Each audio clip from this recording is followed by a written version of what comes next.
Now next, the fresh-ish new editor of Boxing News, one of the two publications in the UK that, in my opinion, shames the rest of the world, Boxing Monthly being the other. Tris Dixon came on back in September before the November and December madness. Now, let's get his take on 2011. Good evening, Tris. Hi Steve, how you doing? Yeah, fantastic. And people are throwing all sorts of fights at me. Some I've expected and some I haven't. Tris, what do you want to see happen in 2011? Give me a fight or two and then something a little bit more general you'd like to see happen. Okay, domestically I like the look of Kevin Mitchell against Gavin Rees. Oh, that's one that slipped under my net. I love that. I really like that. I mean, I like Rees against John Murray too. But yeah, I had that one on my list. I think Mitchell and Rees, there's a little bit more at stake for both of them there. We like that. Fury Chisora that you just mentioned, I really like the sound of that. Fury Chisora, I tell you, it's really got me, that one. I love that one, I do. Yeah. I mean, they talked about it for about a year or so, haven't they? Yeah, of course they have, yeah. And, I would like to see David Price in that equation as well, but he needs to be moved up a little bit, have a couple more fights.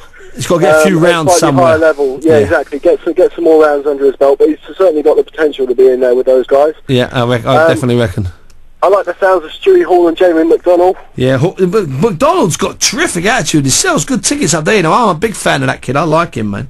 Yeah, definitely. I think that's a nice, logical match. And like on the world scene, I'm really looking forward to seeing it's a guy I've written a lot about recently, Nonito Donaire. Yeah. He's got Fernando Montiel on February the 19th, and if he does manage to get past that, and it's a pretty big if, but if he does, I'd like to see him move on and fight the winner of the Showtime Super 4 Bantamweight tournament. Yeah, I like the shape of this tournament. I mean, that Montiel Donaire fight's a big fight, and then I like this Super Bantamweight tournament. Let me ask you this quickly, Tris, because obviously I'm banging through people today. I want to get you on towards the end of January to do a more considered. We'll do 20 minutes, maybe you'll even come in. Let me ask you this. I'm going to keep it quick. Mayweather Pacquiao. What's your gut feeling on that, Tris? Will it happen this year, next summer, or will it? Does it matter as much as it did a year ago?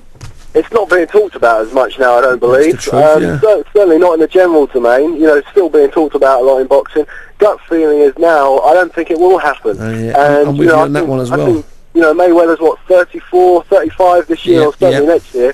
And I don't, for a guy who trades on speed and reflexes, they're not going to stick around for the next 18 months, 24 months. No matter how hard people say he trains, there's some things that are natural, and he won't always have that. And I think the longer he's left it against Pacquiao, the more the deck is stacked in Manny's favour. I'd still favour Mayweather in the fight, but the longer.